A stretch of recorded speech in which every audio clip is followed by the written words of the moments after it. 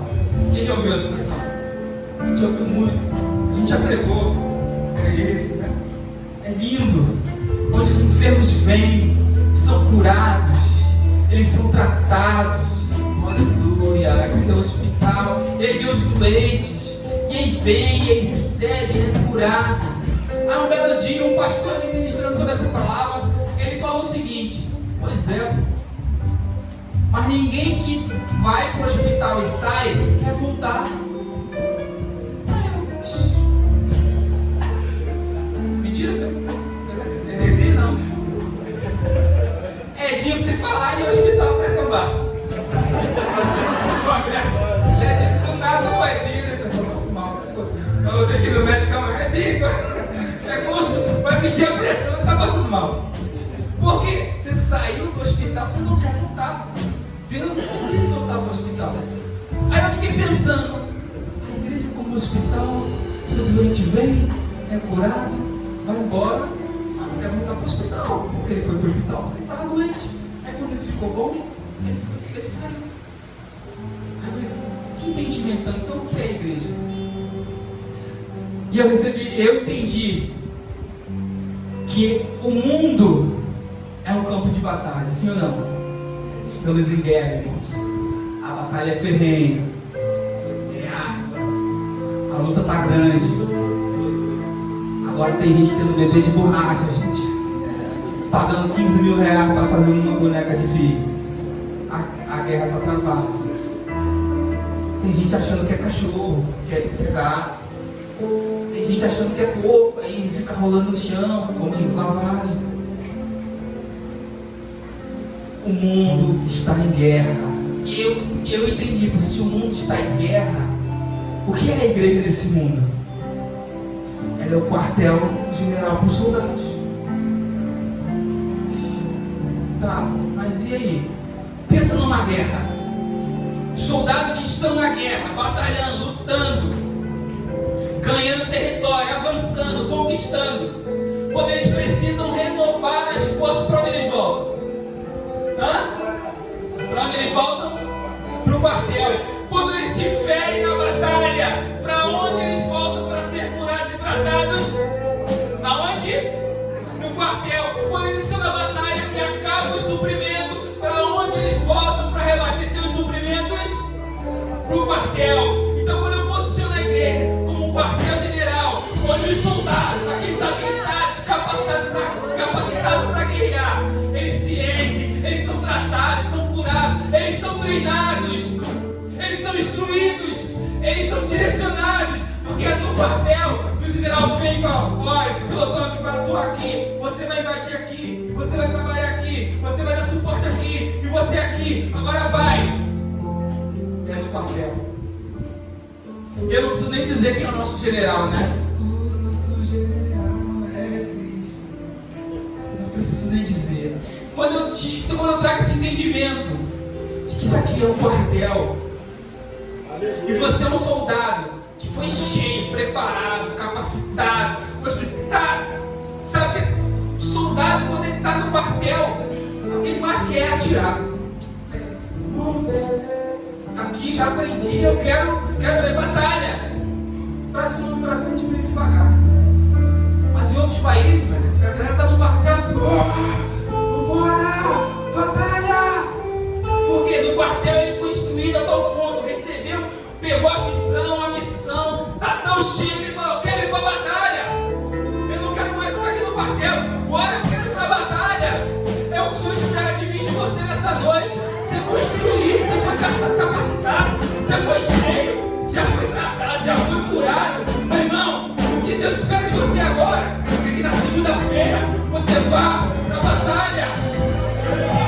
Vai batalhar, as armas já estão contigo.